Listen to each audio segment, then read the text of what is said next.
Hey, what's up guys, welcome to my YouTube channel. So in this video I'm going to be sharing with you all how I was able to make this amount using this gold killer strategy. This is something you need to know, so you can also use it as well to leverage well on any given market, be it currency pairs, commodities, or even indices. This is something you need to know. And if you are new to this channel, don't forget to like and subscribe, and also turn on the notification bell so that you don't miss out on any of my trading insights. Alright, without wasting much of our time, let's dive in straight. Alright, looking at our chart, these are the two trades that we took. So I'll be sharing with you all how I was able to catch these sniper entries. So you guys should know that before I decide to take a trade or jump in on a trade, I must have to take a top-down analysis just to know, to have a daily bias of where the price is actually moving to for that day. So basically what I did quickly was to move to the daily time frame, just to have a daily direction of where price is actually going to. So now looking at what price did, we confirmed that the daily time frame is bullish. So as soon as I confirmed that the daily time frame was bullish, all I did was to go to the 4 hours time frame to map out what price was actually going to do next. So this was basically the level where I was expecting price to break this very resistant level. So initially I was expecting price to just break and retest. So what I did was to map out that 4 hours resistance zone, expecting price to break, which we had that break. So as soon as we saw the break, what I quickly did was to go to the 1 hour time frame to also do the same thing, to mark out the 1 hour resistance zone, expecting the same break on that 1 hour resistance zone. As soon as I had the break, initially what I was expecting price to do was to just give us a quick break, a retest, and a little break, then wait for a retest to buy. I don't know if you guys understand, to confirm that okay, this market is actually bullish. Because one thing you must understand is that most times when you try to take trades like this, let's say we have a breakout at this very level and you decide to take a retest, price might just pull back, retest to keep selling towards the downside, and this is going to be looking more of like a stop hunt, confusing us that are the buyer. So that was exactly what I was expecting price would do if we trade it that way. So basically I was expecting price to do this, to have a quick break and a quick retest at that very level, confirming at that level that this level is about to hold. Then as soon as price cause a little break of structure, I should be waiting for price to give us a retracement for us to buy. That was initially what I was expecting price to do, which was exactly what price did. You guys can see that after we had the breakout, we had the retest, we confirmed the retest, and we had the little break. So I was actually expecting price to come after we saw that very break at that very level. I was expecting price to just pull back at this very demand level for us to buy. I don't know if you guys understand, but price didn't give us that retest, that full retest to that very demand level.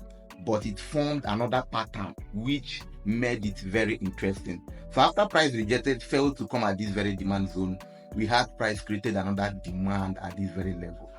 All I had to do was to wait for this very engulfing candle to close, then map out my demand zone, draw out my demand zone at this very level, expect price to just give us a little pullback for us to buy. That was what I was expecting, which price did. So now basically what I did next was to just refine my order block. You guys know that if I want to be getting a clean entry, I must have to refine my order block. As soon as I saw this very level, I said okay, I'm not going to be interested at this very demand level, at this 1 hour demand level. What I need to do is to just refine my order block. So I went straight ahead to the 15 minutes time frame, so just to refine my order block. So this was where I refined my order block on the 15 minutes time frame, then expecting price to pull back on that point for us to buy. I don't know if you guys understand. So this was basically the demand level, the 15 minutes demand level of setting price over. So as soon as price came at that very level, we had that push towards the upside. I think this was on Tuesday that we took this trade. This trade happened to give us a peak 1 to 3, because that's how we do trade. We have to do, our TP1 was 1 to 2 and our TP2 was 1 to 3 or even 1 to 4. That was how we were able to make this insane money on that very Tuesday.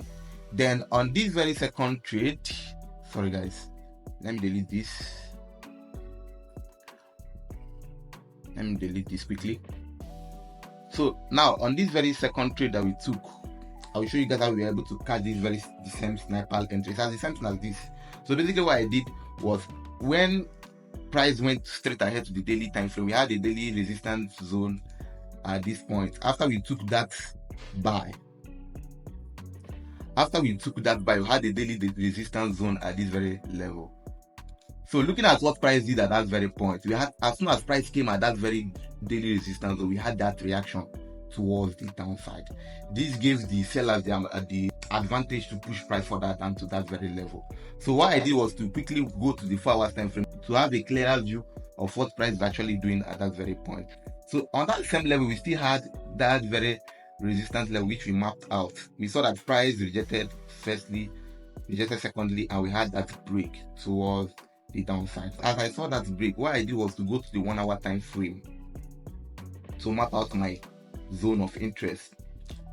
So after we had that break, we had a breakout. This was more of like a shift of structure. After we had this very little consolidation, we had price shifted to the downside. So what I did was to draw out my FG level. This was FVG level. This was a fair value gap I was expecting price to do. Because this month, like, if price comes at that point, there's definitely going to be a reaction. But this was not where I entered immediately. This was not where I entered immediately. Where I entered immediately was at this very 5 minutes level. I have to, refine my FG level at this very 5 minute point.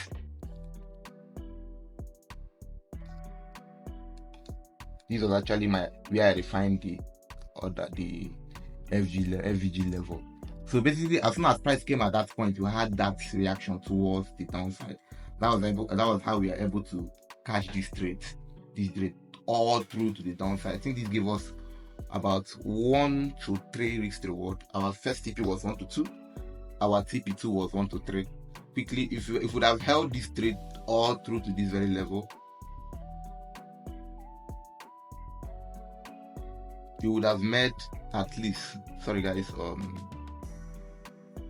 so we would have made about at least 1 to 7 weeks to reward on this very particular trade. And on the second trade, we would have still made about a quick 1 to 8 weeks to reward on that very daily zone. You guys can see that as soon as price came in on that very daily resistance zone, we had that push towards the downside. So this was supposed to be our final tip for those that want to hold. I don't know if you guys understand. So this was basically how I was able to catch this very sniper entry using the FVG level strategy and the supply and demand strategy. So that's basically how I was able to catch this very trade.